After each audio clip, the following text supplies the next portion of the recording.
everyone. Welcome to Post-Lunch. My name's Ted.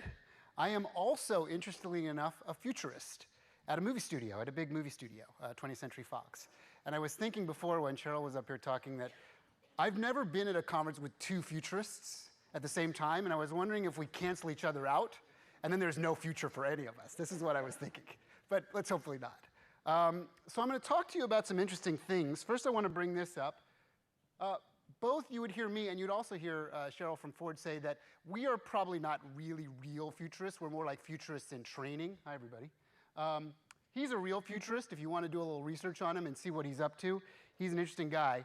Before we get started with my little talk, we're going to try a little sort of futurist experiment. So I'm going to make a prediction that every one of you here, 100% saturation, has some sort of micro, very powerful computer/robotic assistant in your pocket or on your person. You often call it a smartphone. Do you have one of those with you? If you do, take it out and hold it up. We're going to try a very quick little experiment here. Are we at 100%? OK. Keep them, hold them up high. Swap them with your neighbor. I'm going to give you mine. You give me yours. So whoever's got one up here, swap one. Nobody brought theirs with them. OK. So now you've swapped with your neighbor. Put that new phone in your pocket or your purse. Just try it for a second. I'm going to put mine over here. I've done this with audiences of thousands of people and small audiences. The reaction is always sort of the same. There's a chuckle, and then there's a little bit of an uncomfortable sort of moment. Now, think to yourself what's going on in your brain and your mind right now. I haven't just taken your phone away. I've taken something more important than that away from you for a little while, right? Everybody feels a little odd, yes? See how long you can hold out. This is your challenge. Just remember to give them back or there'll be a crisis at the end of the day, okay? Just see how long you can hold out.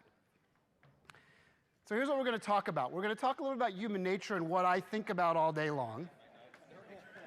You're already trading? You guys can't even handle it for 5 seconds, right? Now that's an interesting comment on society and what we're going to talk about here. So let's imagine that one of us or some of us went to jail tonight for some strange reason. Okay? Imagine that. If you didn't have your phone with you, they took it away when they incarcerated you, who would you be able to actually call without your little robotic friend?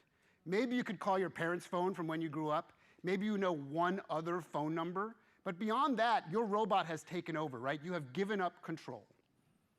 When was the last time you drove anywhere without using navigation?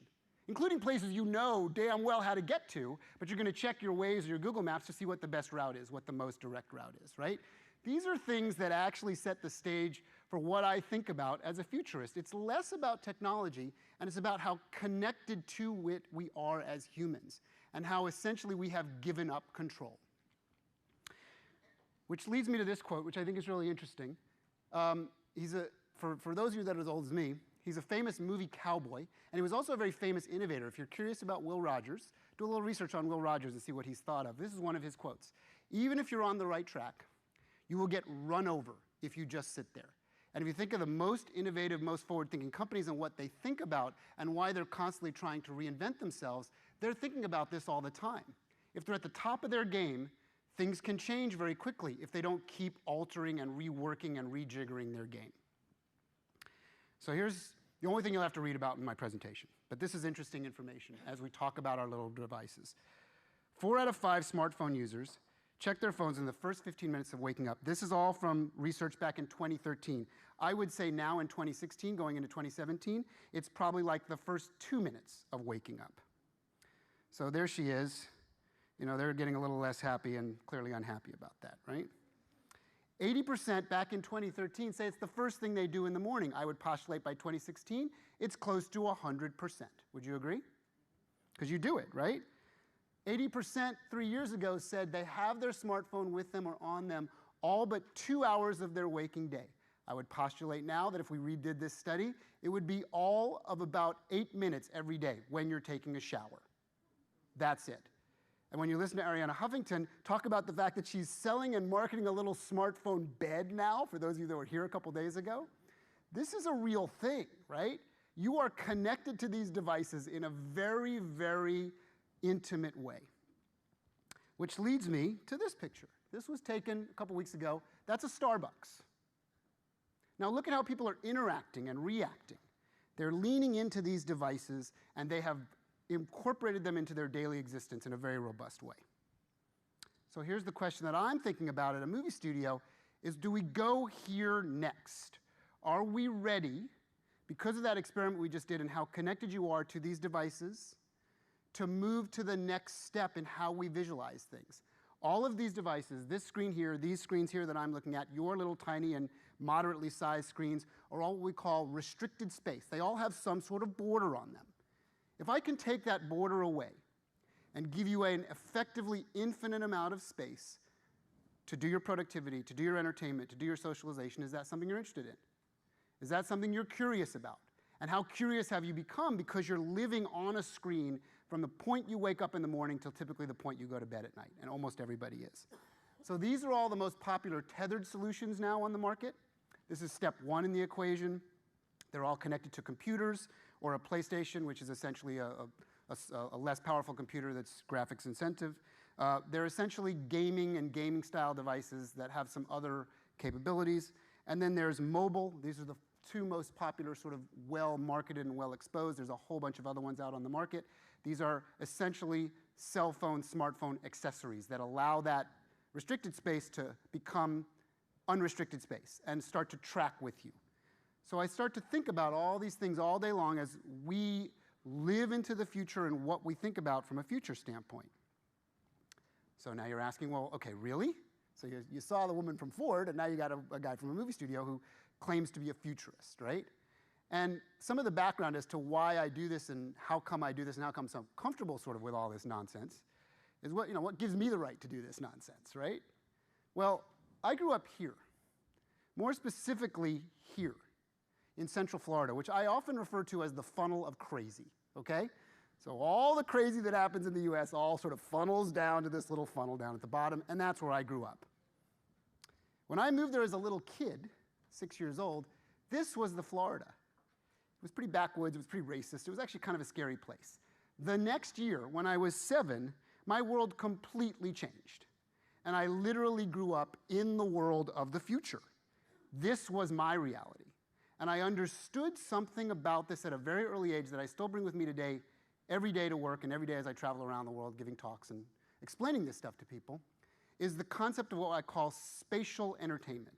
There's often a reference point about people talking about, is there a correlation to 3D and VR? There's only a very minor correlation, in my opinion, because when you understand theme park entertainment, you understand spatial entertainment, where you're actually moving around through things. And entertainment takes on an ability to take you places and bring you to things and allow you to interact and immerse yourself in a different way than restricted space, flat space stuff, even with a 3D layer on it. This is much more robust than that. And if you've grown up in a theme park like me, you have a very innate understanding of what that means and how that's powerful. So very often when I give these talks and we do Q&A, people ask me things, and I say, if you think about what VR and ultimately AR will be, the best, even though it's a little funny to say it, is imagine a day where you'll be able to strap a theme park onto your face.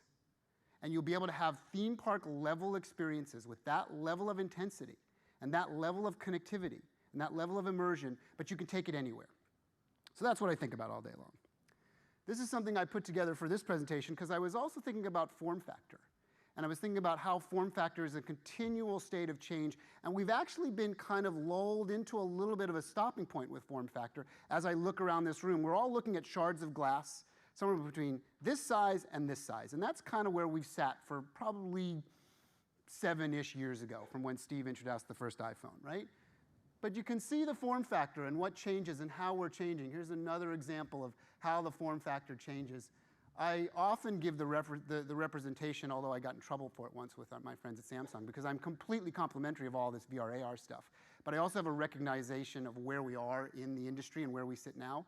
And I say that we are in the brick cell phone days of virtual reality, because we are on a pathway where we're actually, believe it or not, there's more wrong with what we're doing when it comes to the technology and the evolution of it than right. We're on our pathway to right. And I'm not the only one that says that. All the big companies that are doing this have an awareness that we're on a stepping stone journey, just like this stepping stone journey to where we are today with the devices we use now. So, as I wrap up this very short little truncated talk, the question is, are we going to go here next? My theory is that the box-on-face stuff that we're doing now, and you can go see one out there, there's a Vive outside, amazingly powerful, amazingly interesting, but they are not the future.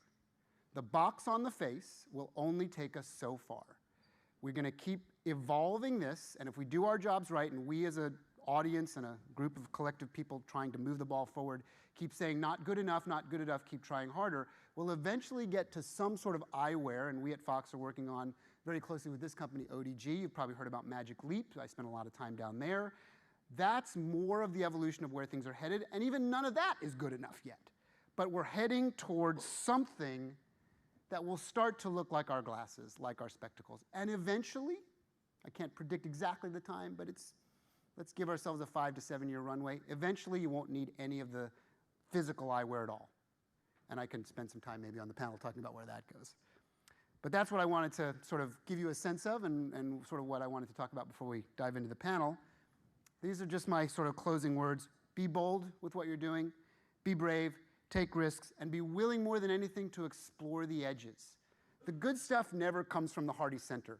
That's already been figured out. It's the stuff out there that you wonder, are these guys a little nuts, or are they going to actually do something important? Those are when the next captain of industry get formed and when things actually start to matter. So there you have it. Thanks.